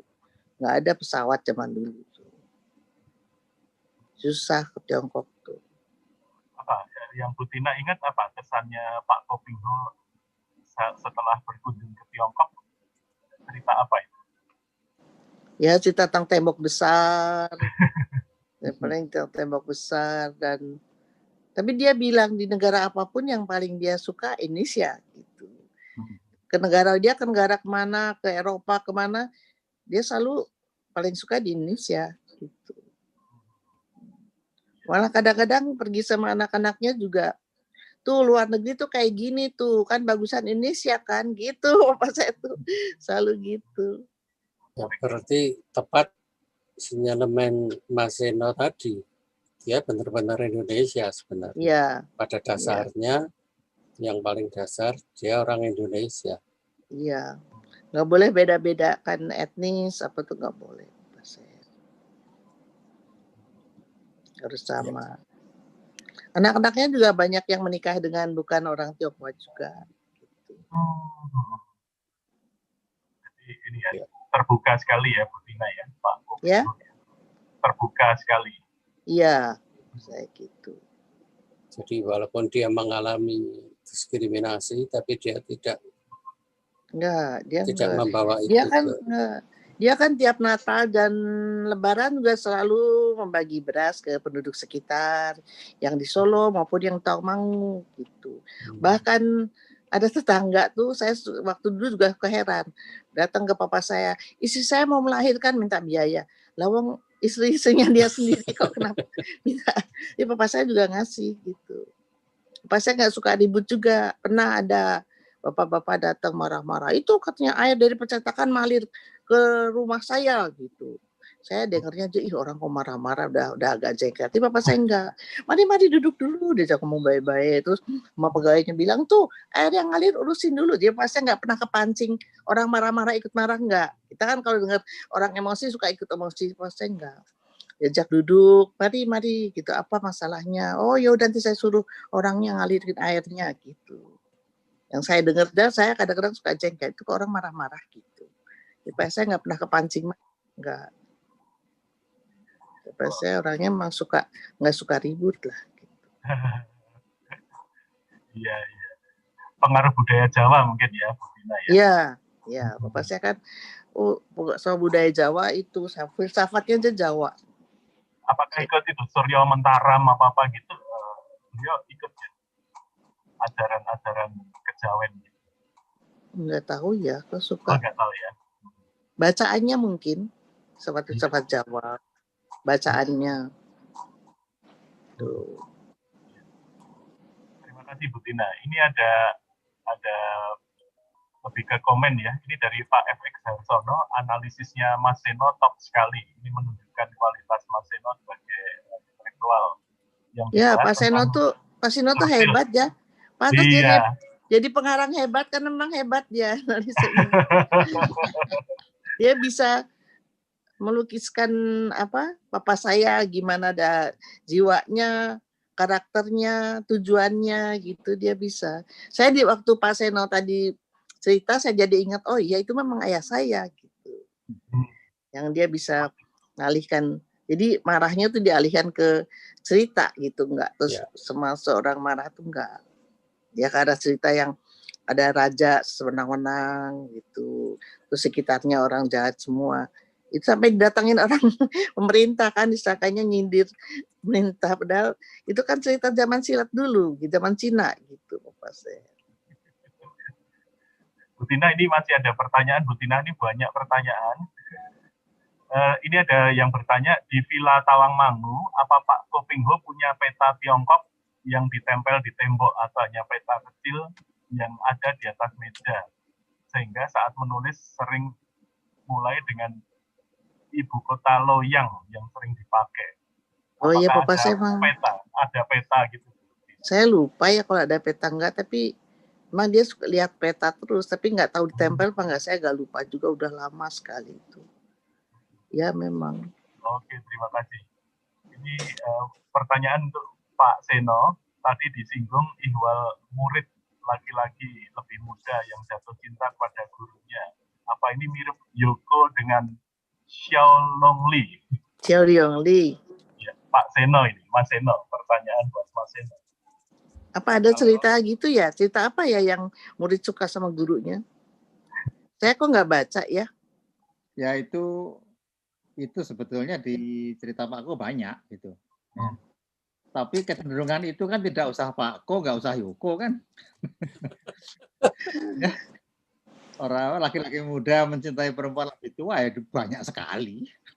Kenyataannya sekarang, sekali. Sekarang, tapi dulu jarang juga kan. Jadi dulu jarang. Tidak usah menjadi apa ya. Kalau misalnya mirip ya tidak usah dianggap apa niru apa yang enggak, itu gejala umum sebetulnya. Cuman memang tentu tidak dominan ya gitu ya. Tapi kebanyakan pria yang usianya lebih banyak suka sama cewek muda banyak. Ya. Gak banyak cerita Pak Ko. Orangnya udah tua kan, janggutnya panjang, udah tosu pun gitu. Mata juga gitu. Semua gejala kemanusiaan itu ditancap semua sama Pak Ko. Iya. Saya ini ingin mengatakan. Pak Leo, silakan. Ya. Apakah bisa saya bicara ya? Silakan Pak Leo. Silakan. Ya, itu yang dinamakan Yoko dan Xiaolongli itu adalah karangan Qing Yong, bukan karangan terjemahan. Oh iya. Bukan, terjemahan Chin Yung. Iya. Terjemahan ya. Karangan Chin Yung itu. Ya, diterjemahkan oleh Bu Bengcu, Pak Okate gitu. Iya. Karangan Ya, Chin itu. Yung. Itu memang silatnya khas Cina itu. Di Indonesia nggak gitu kan. Jadi beda sama karangan papa saya kan melukiskan keadaan Indonesia. Kalau Yoko Shiori itu memang keadaan di Cina sana. Iya, tapi kira saya ya itu ada dua macam ya. Latar belakangnya itu ada yang berdasarkan Tiongkok atau China. Dan juga ada yang berdasarkan Jawa gitu. Itu jadi tokoh-tokohnya juga berbeda. Iya memang. Jadi akan tetapi begini, saya mungkin kurang sepaham dengan Pak Seno ya. Ini mengenai sejarah begitu ya. Itu sejarah yang dipahami oleh Ko Ping Ho itu, maksud saya sejarah Tiongkoknya itu sebetulnya adalah imajinasi dia sendiri. Gitu. Banyak yang tidak sama dengan kejadian sejarah. Biarpun didramatisir, sama papa saya didramatisir ya. Fiksi. Dan ini justru dia itu berbeda dari Qing Yong dan Liang Yixin. Kalau Qing Yong dan Liang Yixin itu tentang apa ya, misalnya mengenai dinasti, mengenai geografi dan sebagaimana, itu tepat sekali. Akan tetapi Ko Ping Ho itu karena pendidikannya itu yang tidak resmi, sehingga semua ini tidak dikuasainya. Tapi ini tidak berarti bahwa karena dia nggak tepat, maka karyanya itu mutunya jadi tidak begitu tinggi. Karena karya dia itu bukan karya sejarah. Karya Ko Ping Ho itu merupakan karya kreatif. Kreatif itu tidak usah berdasarkan ketepatan daripada sejarah, bahkan geografi juga begitu. Jadi ini jadinya lain daripada Qing Yong dan Liang Yixin ya, yang begitu tahu banyak tentang sejarah dan geografi Tiongkok itu. Yang menarik, Qing Yong itu ketika menulis kerajaan pendekar dari Taili itu, dia belum pernah ke Yunnan, belum. Jadi mengenai Taili, mengenai Yunnan itu adalah khayalan dia sendiri. Setelah itu selesai, baru dia berkunjung dan melihat Taili. Tapi katanya gambaran dia mengenai Taili itu dengan Taili sebenarnya itu sangat mirip, sangat dekat sekali. Karena bagaimana? Kita bisa bayangkan, karena dia lahir di Tiongkok, jadi dia gambaran-gambaran tentang Tiongkok itu dia sudah hafal. Bahkan kalau Ko Ping Ho itu ya tidak pernah ke Tiongkok ketika menulis Cersil itu. Jadi semuanya itu adalah pengetahuan dia itu yang terpecah-pecah, terpisah itu. Jadinya bagaimana? Saya nggak menganggap karya Ko Ping Ho itu adalah karya sejarah berdasarkan sejarah Tiongkok gitu. Terima kasih. Saya mau bicara itu yang karya Qin Yu yang Kublai Khan dibunuh oleh Yoko, apa sejarahnya apa begitu? Kublai Khan kan matinya di tangan Yoko. Apa memang sejarahnya dibunuh oleh Yoko gitu? Oh, bukan. Enggak, bukan itu. Kalau ya, saya rasa tadi Mas Seno sudah menjelaskan bahwa di dalam fiksi, sejarah dan kreativitas itu memang bisa Iya, itu di karangan Qin Yung. Saya dari dulu mikir, memang benar Kublai Khan dibunuh sama Yoko gitu. Saya baca kan yang Qin Yung. Bukan ya, Yoko, Kublai Khan lari pakai sentilan Yoksu tuh berkerikil tuh matinya gitu. Kublai Khan meninggalnya tangan Yoko. Jadi Yoko tuh pahlawan karena bisa membunuh Kublai Khan gitu. Saya dulu dari dulu mikir, emang bener Kublai Khan sejarahnya emang dibunuh oleh Yoko, saya gitu. Ya mikirnya gitu dulu. Kalau papa saya sejarahnya memang nggak tepat sekali. Papa saya bilang itu cuma sisipan buat latar belakang. Terus sama papa saya didramatisir gitu. Dia kan namanya juga pengarang. Pengarang kan sukanya ngarang gitu. Jadi nggak berdasarkan kenyataan nggak. Terima kasih. Bu Tina, ini ada pertanyaan yang mohon konfirmasi. Apakah betul info bahwa Koping Ho lahir tanggal 17 Agustus 1926? Ulang tahunnya Koping Ho tanggal berapa? Sebetulnya papa saya tuh agak lupa karena zaman dulu belum ada akte kelahiran. Tapi ingatnya Agustus, ya milih tanggal 17 aja gitu. Padahal tanggalnya nggak tepat juga karena zaman dulu belum ada akte lahir. Zaman dulu kan nggak ada acara ulang tahun tuh nggak ada. Apalagi papa saya dulu kan hidupnya juga pas-pasan sekali. Jadi dia milih tanggal 17 gitu. Jadi dia membuat surat kenal lahir, milih tanggal 17. Ya. Ya. Sama lahirnya Indonesia, dia pilih tanggal lahir. Terima kasih. Ini mungkin pertanyaan terakhir ya, mohon maaf kepada Ibu Bapak sekalian, karena juga waktu sudah lewat 11 menit dan masih bertahan lebih dari 200 orang. Ini pertanyaan terakhir, mungkin bisa ke ketiga pembicara ya. Bagaimana perkembangan cerita silat di Indonesia saat ini secara keseluruhan? Silakan. Mungkin dari Pak Leo dulu, kemudian Mas Seno dan Bu Tina. Ya, sekarang ini setahu saya cerita silat itu kurang begitu laku ya. Yang laku itu hanya komik kan. Jadi kira saya jika misalnya cerita silat itu dijadikan ke komik seperti di Singapura juga itu, dan itu akan bisa bertahan karena yang muda-muda itu masih suka membaca cerita silat yang berbentuk komik. Jikalau misalnya cerita silat, jikalau tidak penyampainya itu penyidangannya itu tidak diubah, kira saya sukar sekali untuk cerita silat itu selain dibikin film ya. Nah, film itu banyak sekali.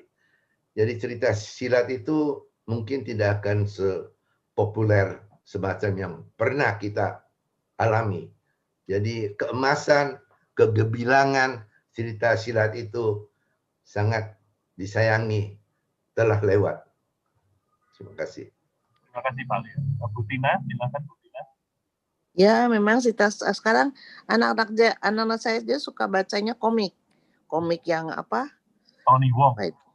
Ya, terus komik yang apa sih saya lupa judulnya, golden apa gitu, yang apa sih lupa, yang dulu difilmkan yang main Jackie Chan tuh film apa ya, yang tokohnya tuh anak nakal, anak cowok yang sering dipukul pakai palu sama ceweknya tuh ceritaan apa ya, saya lupa ada itu.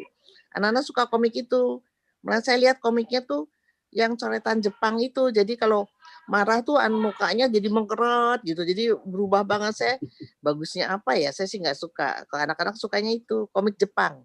Komik ya, manga. Ya, manga itu suka. Jadi kalau cerita silat sih udah saya ceritakan, anak muda sekarang jarang yang baca cerita silat. Paling-paling generasi saya. Jadi kalau anak muda sekarang tanyain papa saya, mama saya, tante saya. Mereka nggak baca. Anak sekarang kan juga males baca. Kayaknya yang sekarang kurang suka baca juga, ya sukanya komik. Komik kan tulisannya dikit, banyak gambarnya. Tuh, mereka lebih suka gitu. Lebih suka yang simple lah gitu. Iya. Oke, terima kasih. Mas Seno, ini sebagai penulis bestseller Naga Bumi, bagaimana sekarang fenomena? Gini ya, saya kira ya, kenapa cerita-cerita silat itu populer justru di luar Tiongkok daratan. Gitu. Ya, saya kira karena mereka yang katakanlah tersingkir dari Tiongkok daratan itu, termasuk di Indonesia, ya, lantas mendapat rumah, ya, mendapat rumah budaya dalam cerita-cerita itu. gitu ya. Jadi apalagi di Indonesia misalnya, gitu ya.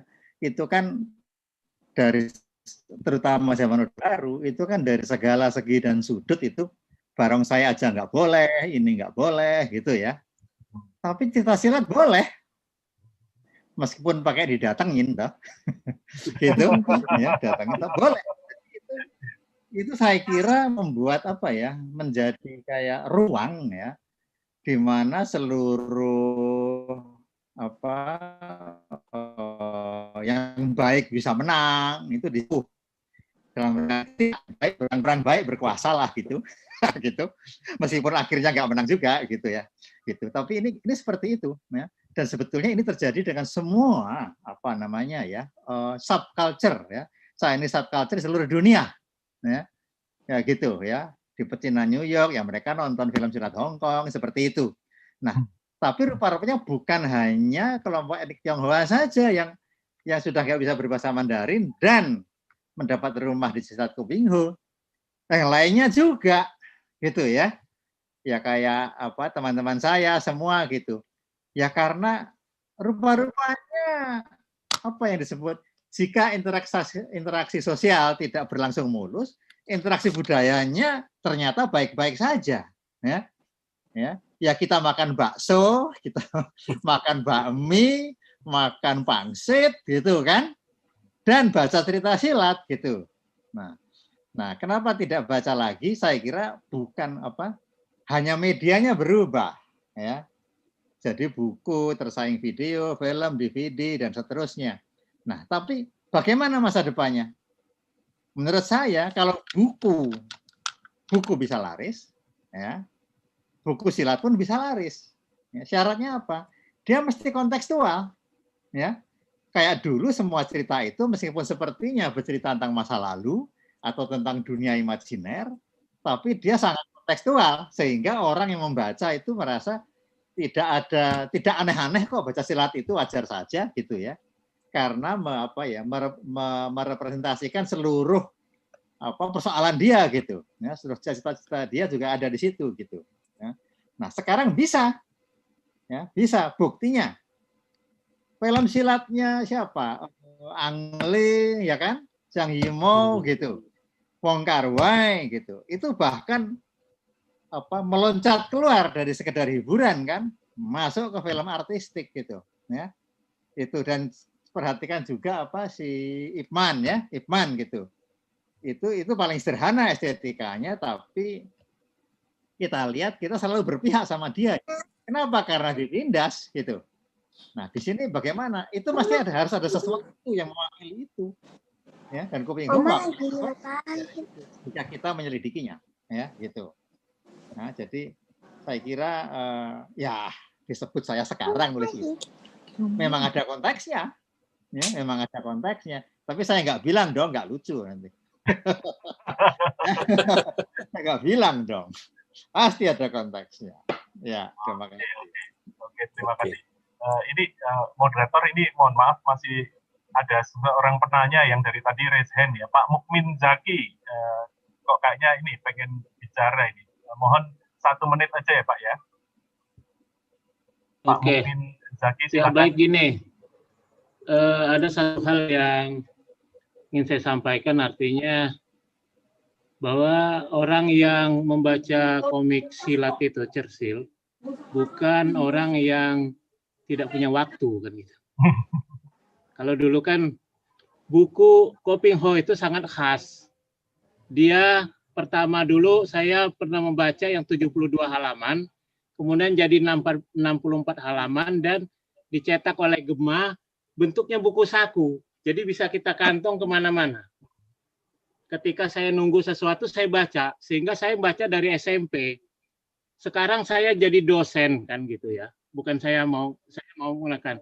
Ketika saya ketemu kawan-kawan waktu SMP, Mukmin kamu kok bisa jadi dosen padahal bacaanmu kan Kuping Ho. Gitu. Saya bilangin kalian aja nggak menikmati Kuping Ho karena di dalam itu banyak sekali ajaran-ajaran moralitas dan kesatria.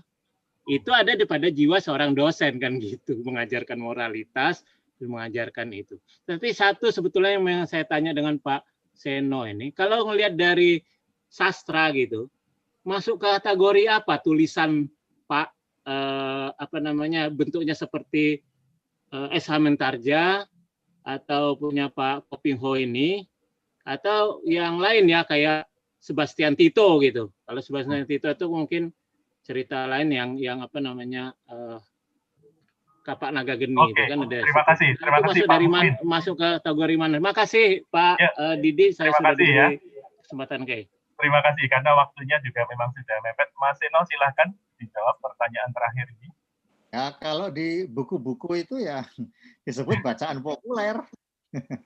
Ya, gitu, bacaan populer gitu ya. Apa yang kita lupa kalau bahasanya bagus tapi langsung ketemu dengan ceritanya kan gitu, ya kan? Gitu. Kalau yang tidak populer, nah itu kan yang dipikir bahasanya gitu kan, estetikanya gitu. Ya istilah saya yang genit itu gitu ya. Serem-serem. Ya, kalau kayak Kopingho, saya minta aja kita lupa sedang baca gitu loh. Nah, itu bedanya. Kalau populer begitu, kita lupa sedang baca, kita masuk aja. Terusannya gimana sih gitu, ya. Kita nggak peduli bahasanya baik apa enggak karena sudah melampaui soal itu gitu, ya. Tapi mereka yang punya pretensi sastra, nah itu bergenit-genitlah dengan bahasa gitu. Itu ya, istilahnya kalau mencari bentuk ekspresi bahasa baru. Nah, itu kan itu ngelesnya gitu ya. Tapi sebetulnya ya boleh dibilang bergaya gitu. Nah, bahasa sosialnya bergaya kan genit. Oke, terima kasih banyak Mas Seno ya. Jadi sekali lagi mohon maaf kepada Ibu Bapak sekalian yang sudah mengajukan pertanyaan karena memang banyak sekali pertanyaan yang masuk dan waktu sangat terbatas, ini malah sudah lebih. Jadi untuk selanjutnya saya kembalikan ke moderator Pak Sutrisno Murtioso, silakan. Terima kasih.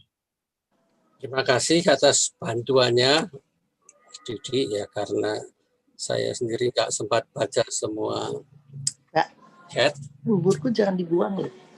Buburku di meja jangan dibuang. Kelihatannya malam ini kita berhasil menyemangati dan membuat menyajikan kenikmatan kepada lebih dari 300 orang. Terima kasih banyak semuanya, terutama kepada 3 narasumber yang telah menyajikan sesuatu yang nikmat malam ini. Terima kasih dan selamat malam. Ya, terima kasih Ibu Bapak sekalian. Terima kasih sekali lagi kepada 3 pembicara narasumber kita yang hebat sekali pada malam hari ini. Mestinya kita berikan aplaus ya untuk Pak Leo, untuk Bu Tina, dan tentu untuk Mas Seno. Kita berikan aplaus ini. Sama-sama. Ya, narasumber yang sangat mumpuni istilahnya ya. Ya. Jadi minggu depan Ibu Bapak sekalian mohon tetap berkenan bergabung di forum ini. Minggu depan topiknya adalah wayang potehi ya, wayang potehi dari Budo, dan nanti salah satu narasumbernya adalah Maisenas wayang potehi yaitu Pak Tony yang sudah terkenal dari Budo. Semoga Ibu Bapak sekalian berkenan kembali bergabung di forum ini ya. Oke, sekali lagi terima kasih kepada para pembicara, kepada moderator Pak Sutrisno Murtioso juga kami aturkan terima kasih, dan Ibu Bapak kami mohon pamit, dan untuk